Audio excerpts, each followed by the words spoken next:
Good day, everyone. I am Guardian B. Pacana, and I will be reporting about the Chapter 15 about Rizal's second sojourn in Paris and the Universal Exposition of 1899.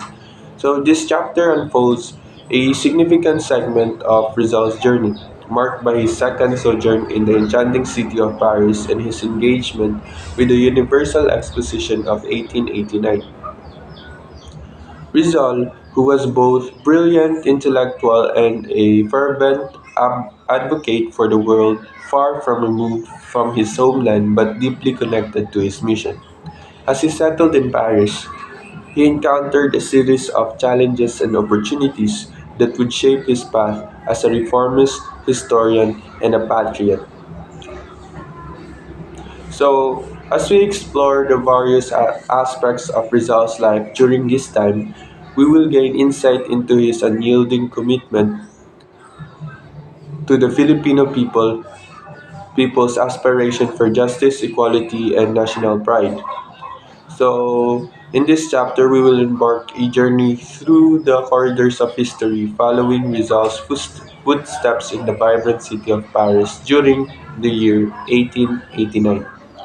So, this chapter will discuss the following: the difficulty of finding quarters, life in Paris, Rizal, and Paris Exposition of 1899, the Kidlat Club, India's Bravos, RDLM Society, annotated edition of Morga's publication, comment on Morga's publication date, Rizal as a historian, the Philippines within the century, and the indolence of the Filipinos, the International Association of Filippinologists, Port Telefono, and Christmas in Paris.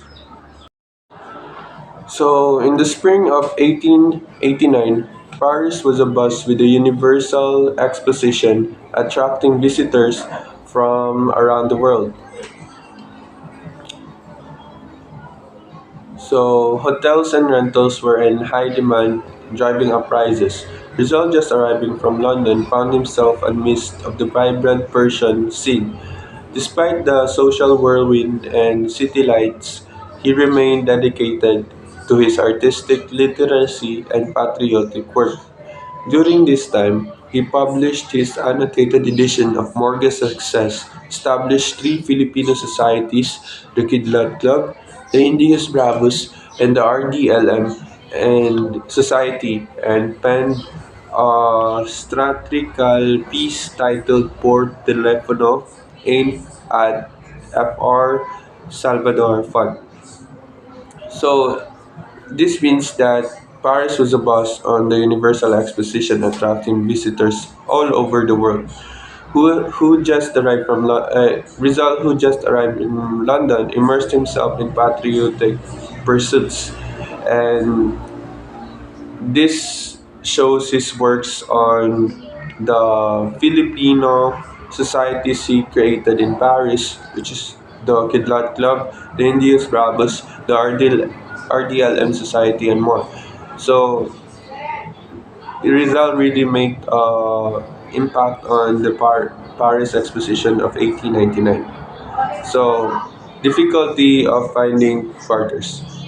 In March 1889, Paris faced a severe housing shortage due to upcoming Universal Exposition of 1889, which drew numerous tourists fully occupying all available hotel rooms. Rents skyrocketed as French landlords took advantage of high demand for accommodation. Rizal initially stayed at his friend Valentin Ventura's house on Rue Maurbridge, where he worked on his annotated edition on Morga's book. He moved multiple times, switching between hotels and boarding houses until he eventually settled in a small room shared with fellow Filipinos. Capitan Justo Trinidad and Jose Albert, who had fled Spanish oppression, in his final living arrangement during this period. So, in March 1889, Paris faced housing shortage due to upcoming Universal Exposition of 1899, leading to the increase of rents. So Rizal moved between various accommodation and eventually settling in a small room he shared with two other Filipinos, which are Capitan Justo Trinidad and Jose Albert. This housing challenge made it difficult for him to stay during Paris. So we're going to talk about life in Paris. Where Paris offered a vibrant social scene filled with merriment and joyful gatherings, Rizal remained dedicated to his serious endeavors. He utilized his time wisely, frequently the National Library to work on his annotation for Morga's book, and writing letters to family and friends. Physical exercise was part of his daily routine and he spent time visiting friends. In his spare hours, Rizal Rizal enjoyed dining at homes of friends including the Parado de Taveras, the Venturas, Bustids, Bustids, and Lunas. Notably, he became godfather of a baby girl, Maria de la Paz Luna e Pardo de Tavera, born to Juan Luna and Paz Pardo de Tavera on June 24, 1889. So, Rizal's letter to his family provide insight into his life in Paris. He described his daily activities, which included gym workouts, library research, writing, and social gatherings with fellow Filipinos. These gatherings often involve singing kundiman songs and savoring Filipino dishes like sutanghon and adobo at different households throughout the week. So, in Paris, Rizal maintained a busy, disciplined life. He balanced social activities and intellectual pursuits, just like working on the Morga's expedition of 1899, and he managed to control himself on the activities that he went through. His frequent gatherings with fellow Filipinos involved cultural activities like singing condiment songs and enjoying the cuisine made by Filipinos. So Rizal and Paris Exposition of 1899. In 1899, Rizal, like many other tourists, was captivated by the Universal Exposition of Paris, particularly the impressive Eiffel Tower, which stood at a feat of 984 feet. He attended the opening ceremonies where the ribbon was cut by the President Sadi Carnot, and he observed the immense crowds of tourists visiting the exposition daily. Rizal and some of his friends, including notable Filipino artists, participated in the International Art Expedition competition with Felix R. Hidalgo winning second prize, Juan Luna and Felix Pardo de Tavera receiving third prizes, and Rizal's entry a bust he had created, not earning a prize but still being deemed exhibition worthy. So this means that Rizal visited the Paris in Universal Exposition, which the Eiffel Tower was mentioned, and he attended the opening ceremonies and also participated in one of expedition. And although he didn't win any prizes, he the he created exhibition worthy project. So let's talk about the Kidlat Club. On March 19, 1889, the day Rizal arrived in Paris from London, he established the Kidlat Club, a social society composed of fellow Filipinos, including notable figures like Antonio and Juan Luna. The club was created to provide young Filipinos in Paris which amends to enjoy their stay during the Universal Exposition. And Rizal conveyed to his friend Blometrit that it was meant to be short-lived, much like lightning, and would dissolve after the exposition. So this means that the Kidlat Club will be short-lived like lightning. So kung mahuman ang exposition, mahuman po nila ang club pod.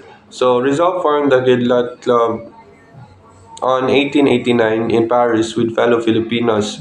So including the Luna brothers, to facilitate social gatherings during the stay on the Universal Exposition, pero temporary lived rigid ng pagka-Kidlat Club.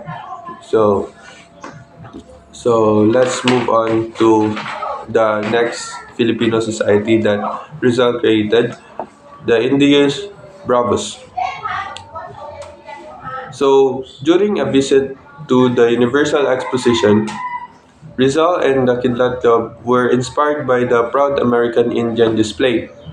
So Rizal, in awe of their dignity, encouraged his friends not to resent the term Indios, used by Spaniards, and take pride in it.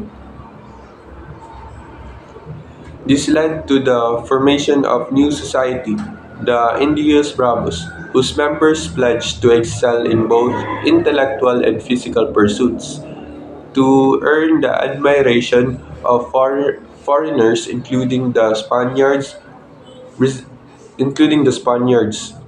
So Rizal even taught them judo on Asian self-defense art he learned in Japan. So Rizal and the Kidlat Club were inspired by proud American Indian display on the Universal Exposition. Moto ilahang inspiration to create the Indios Bravos Filipino group that Rizal created. So, them leading, Rizal encouraged his friends to take pride in the term Indios, leading the formation of this new society. Its member aimed to be an inspiration, and Rizal even taught them judo from Japan. So let's talk about the other society that Rizal created, which is the RDLM Society. So Rizal founded the mysterious RDLM Society during the Universal Exposition of 1889 in Paris. Although little is known about this role of reform movement, this secret society had a symbol representing India's Bravos, and Rizal mentioned it in letters to Jose Maria Basa and Marcelo H. del Pilar. It appears to have had a connection to the results born in colonization project where colonists were given right to buy land and use the seashores for 999 years, reflecting Rizal's dream of uplifting the Malay rice. So, Rizal founded this society during 1889 Universal Exposition, but wala kay nakabaloaning pagka-project ka, and its purpose pod wala pa nakabalo kaya na. But it may have been connected to Rizal's burning colonization project, reflecting his desires to uplift the Malay rice. So it was believed that this project was reflecting on his desire to uplift the Malay rice. So let's talk about the annotated edition of Morga's published. So Rizal's most significant accomplishment in Paris was the publication of his annotated edition of Morga's Successes in 1890. This work, completed during his time in the British Museum, was printed by Garnier Ferres, with a prologue written by Professor Blumentritt. Blumentritt praised Rizal's historical scholarship but criticized him for evaluating past events with present day standards and for his what's that? Unfair attacks on the Catholic Church, which he believed were unwarranted due to the actions of a few priests rather than the religion itself. So Despite this criticism, Rizal's annotated edition of Morga's successes was a remarkable contribution to historiography. He chose Morga's work because it was among the most accurate and unbiased historical accounts of the Philippines by early Spanish writers, devoid of fantastical element and offering an objective perspective on the country's history. So this means that Rizal dedicated his new edition of Morgas to the Filipino people so that they would know of their glorious past, and his dedication is as follows on the haning gi-write niya na dedicated sa Filipinos.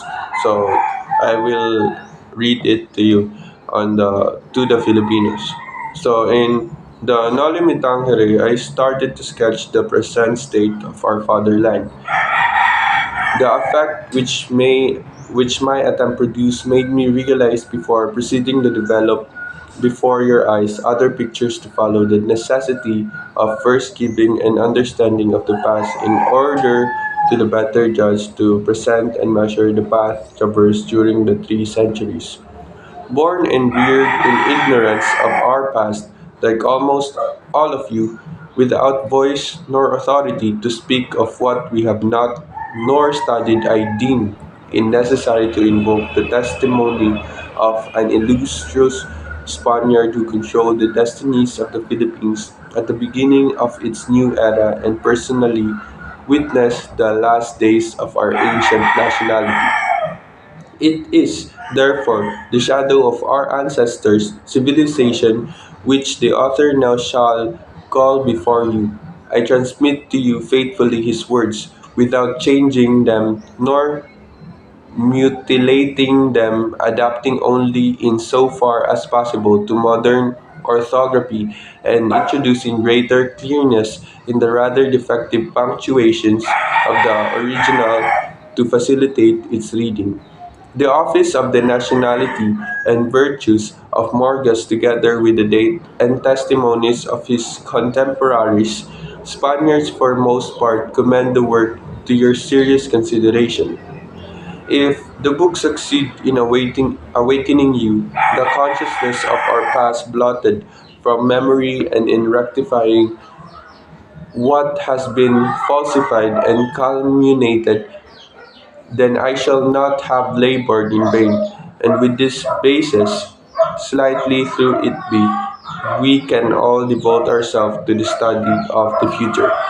So, this means that in this historical work, Rizal demonstrated that Filipinos had a well-developed civilization prior to Spanish colonization. So, na-mention ni Rizal na nanatay ato ang own na colonization, which is a good, no, I mean good civilization bago pa mo dating ni dating ang mga Spaniards sa atong time. So they process clothing, government laws, writing, literature, religion, arts, sciences, and trade with neighboring Asian countries. So we don't really need the Spaniards to colonize us for us to be able to have a good civilization. So Rizal aimed to refute the erroneous claims of Spanish writers who depicted early Filipinos as savages with low intellectual capacities. So, giingon aning work na Filipinos have prior colonization before the Spaniards before the Spaniards kanang nagkuan na to controlled us. So Rizal believed that it is it is the claims of Spaniards are not that nang dili jud siya nang dili siya good in the Spanish writers who depicted early Filipinos as savages. It's not true, which was we already have our own colonizations with our own systems before that, and we could really improve bisag wala tagi colonize sa mga Spaniards that time. So that's it. So now let's talk about the comment on Morga's publication date. So Rizal's annotated edition on Morga is widely believed to have been published in 1890 due to the date of its title page. However, there is a compelling evidence that it was actually printed in 1899. Letters from Rizal contemporaries including Blumentritt, Baldomero, Roxas, and Mariano Pons confirmed that they received and read the book in 1889, supporting the notion that the edition was published that year. This clarification challenges the commonly held belief about the publication date of Rizal's edition of Morga. So, contrary sa 1890s date, na strong evidence including the letters from Rizal's associates during the exposition of 1899. Just like just like Blumentritt, Baldomero Roxas, and Mariano Pons. This evidence challenges the commonly accepted publication date of the book and raises questions about accuracy and historical records during of his works during that time. So let's talk about the Rizal as historian. Rizal's role on historian was significantly enriched through his meticulous research at the British Museum in London and the Bibliothèque Nationale in Paris, where he absorbed valuable historical knowledge. His annotations to Morga's book showcased his familiarity with fundamental historiographical principles as he stressed the importance of rigorously supported claims relying on cited texts. Furthermore, his proficiency in multiple foreign languages enabled him to access original historical documents and books in their native tongues. This linguistic competence allowed him to read works by various authors in their respective languages, enhancing his understanding of both Philippine history and broader context of the European colonization in Asia. Rizal's contribution to historical discourse extended beyond his annotation on Morga's book. So, encompassing a range of works including historical commentaries, essays on Filipino indolence, insights into the future of the Philippines, and explorations of colonial policies in the archipelago, among others. These writings collectively establish his credentials as a legitimate historian. So, Rizal, with his language skills and extensive brain knowledge in London and Paris, made him substantial contribution to the history. His contribution extended to essays on Filipino indolence, the Philippine future colonial policies, solidifying his status as a historian. So this all he did in Paris was very good sa iyahang background as a historian. So let's talk about the Philippine within the century. In his article, Rizal foretold the decline of Spanish colonial rule in the Philippines, accurately predicting its tragic end. He highlighted the Philippines' glorious history contrasted with economic stagnation and unhappiness under Spanish mismanagement. Rizal's warning to Spain in the article emphasized the need for more liberal and enlightened colonial policy to prevent the inevitable unraveling of her empire in Asia. In this essay, Rizal emphasized that the Philippines could remain under Spanish rule if they embraced law, civilization, and respect for their inhabitants' rights. He advocated for the liberal government policy without deceit of exploitation. However, Rizal warned that if Spain treated the Philippines solely as a resource to satisfy ambitions and disregarded recent history, unfavorable laws would lead them to independence. He foresaw that once the Philippines achieved independence through heroic struggle, major European powers like England, Germany, France, and Holland would not attempt to seize the Spain had lost. Furthermore, he contemplated the possibility of the United States with interest in the Pacific, harboring dreams of foreign possession. Rizal believed the Philippines would fiercely defend their hard-won liberty with new leaders emerging from their ranks. He envisioned the nation harnessing the natural resources, reviving maritime and mercantile activities, and returning to a state of peace, cheerfulness, happiness, hospitality, and daring, preserving its instinct virtues while progressing towards a brighter future. So, this means that in his essay, Philippines could remain under Spanish rule if they embraced civilization and respected the rights of their inhabitants. However, he warned that exploitation and disregard to Filipinos' rights would eventually lead to independence. So he also considered that the possibility of their foreign powers taking an interest of the Philippines. So Rizal believed that once ang independent can ma-achieve sa nation, it would defend its freedom and thrive utilizing resources and reviving all the activities that have done to them.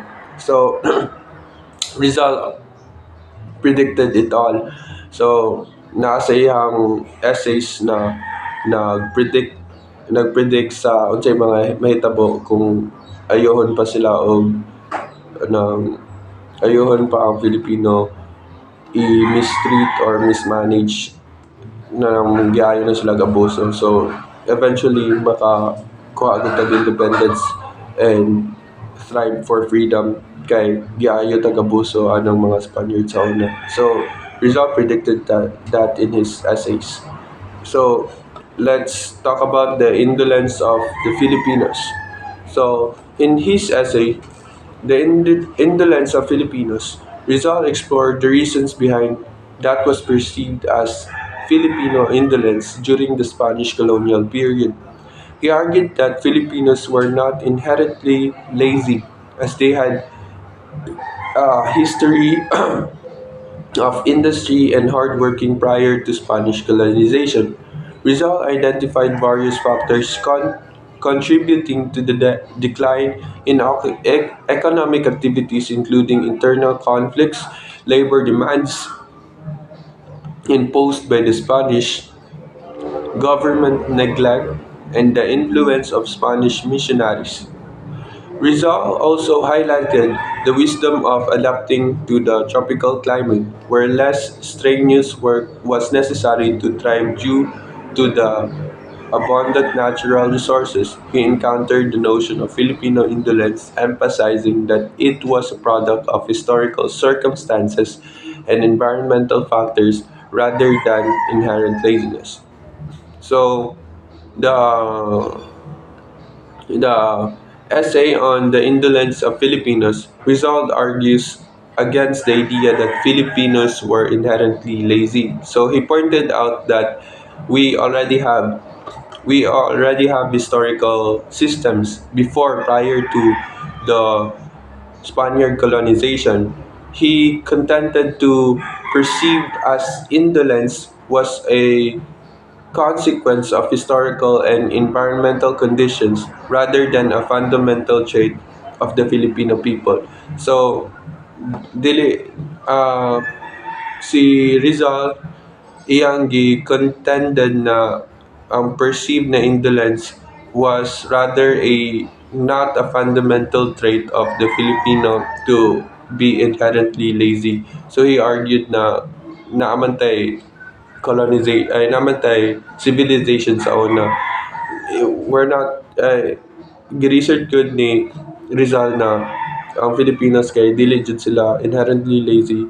In fact, they were hardworking enough to have a civilization that runs through Asia by hatong atong trading na naman ta na daan sa una nya.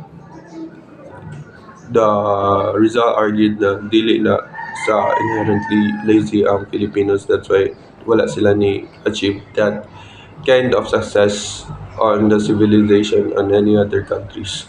So that's it. So the International Association of the Filipinologists. In 1889, during the Universal Exposition in Paris, Rizal proposed the establishment of an international association of Filipinologists to study the Philippines from scientific and historical perspectives.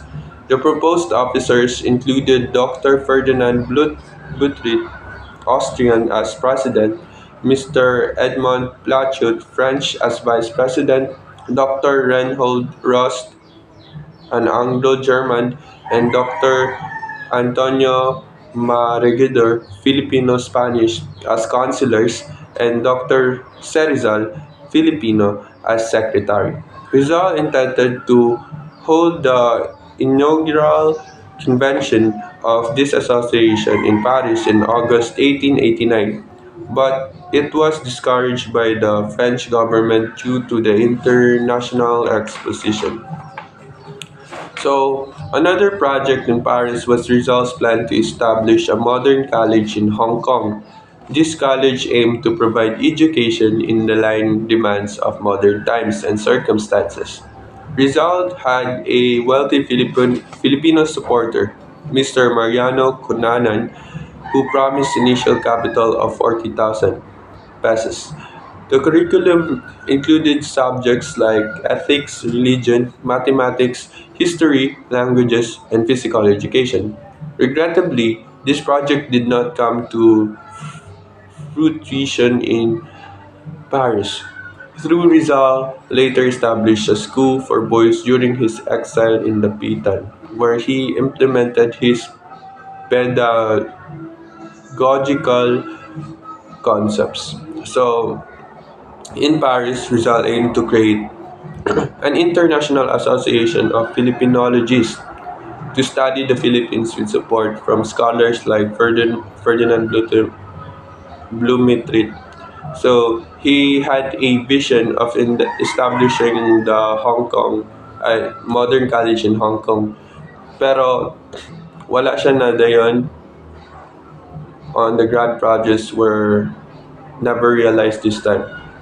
So Rizal really took time to create this kind of international association of Filipinologists, but sadly it did not go well, and wala naka-realize na nasakto siya anang proposed for this school. So let's talk about the Por Telefono. In response to Salvador Fon's involvement in banning his novel Noli Me Tangere, Rizal wrote a satirical pamphlet called Por Telefono in 1899, published in Barcelona. It humorously depicts a telephone conversation between Father Font in Madrid and the Father Provincial of the San Agustin convent in Manila, ridiculing Font. Remarkably, in the opening paragraph, Rizal prophetically foresaw the possibility of overseas telephonic conversations well ahead of time, considering this prediction was made in 1889. Over a decade before, Marconi's radio telegram signals were received across the Atlantic in 1901. So in 1889, Rizal wrote a satirical pamphlet called Por Telephony in response to Salvador Fon's role in banning his novel. So this pamphlet humorously ridicules Father Font and features a fictional telephone conversation between Father Font and the provincial of San Agustin Convent in Manila. Interestingly, the pamphlet opening paragraph prophetically anticipated overseas telephonic conversation, a concept well ahead on time. So in res- so Rizal really took time to have this pamphlet called Por Telefono in response on the banning of his novel No Limitang Here. So he already predicted on the modern telephone na time na maka-contact through phone to phone unya napa ni sa 1889 na published siya 12 years ago before the first radio telegraphic signal were received across the Atlantic 1901. So it was 12 years prior which he already have a vision on the port telephone on contacts between phone to phone nang murag na predict na gud ni Rizal na nain anang pagka technology during that time unya before pa kaya siya na-discover ang telegraph signals were received across Atlantic 1901. So that's it. So we have here the Christmas in Paris. On Christmas Day in 1889, Rizal and his friend Jose Albert celebrated with a modest dinner in their small Paris room, feasting on fried chicken, rice, and vegetables. This marked Rizal's last Christmas dinner in Paris. Shortly after the New Year, he made a brief visit to London, possibly to review his annotated edition on Morga's successes, and bid farewell to Gertrude Beckett. When he returned to Paris in mid-January 1890, he suffered from severe headache coinciding with a European influenza epidemic, although he fortunately did not contract the illness. So, on Christmas Day in 1899, Rizal and his friend gather sila on a room, enjoying fried chicken, rice, and vegetables. They eat. This would be last Christmas of Rizal in Paris before making it a brief visit to London after the New Year. Upon his return to Paris in the mid-January 1890, he experienced a severe headache but did not go wala siya na din pero he did not contact the illness. So during that time last na to niya sa Christmas. So that's it for the Christmas in Paris. So, in conclusion, on Chapter 15 of Jose Rizal's life in Paris provides a glimpse into his productive and vibrant existence during his time in French capital. Despite the excitement of the Universal Exposition of 1889, Rizal remained dedicated to his scholarly and patriotic endeavors. His activities range from annotating Morga's successes and founding societies like Idlat Club and Indigenous Bravos to satirizing those who attack his works, as seen in Por Telefono. Additionally, his efforts to organize the International Association of Filipinologists and establish a modern college in Hong Kong showcased his visionary aspirations while enjoying the social life and friendship. Rizal's chapter in Paris was marked an unwavering commitment to his people and their quest to reform the Enlightenment. So, so Rizal really made a mark on the Universal Exposition of 1899. So he created Filipino societies. He defended the Filipino people on the Spaniards' perspective on them, and he write the por telefono on react. I mean, in accordance to the banning of the No Limitang Here, he did that with an intellectual capacity to research on what really happened on our Filipino history. He really iyagong iyang gi-inspire ato ang mga Filipino people to think more intellectual about our history, and bisa na on his time he had time to research on the historical preferences and historical systems sa ato before prior to Spaniards. So He believed na we're not inherently lazy. He believed na naanateato ang system sa una and we're capable of utilizing our intellectual capacity at its best. So that's it for this report on chapter 15 about the second sojourn in Paris and the Universal Exposition of 1899. Thank you for listening.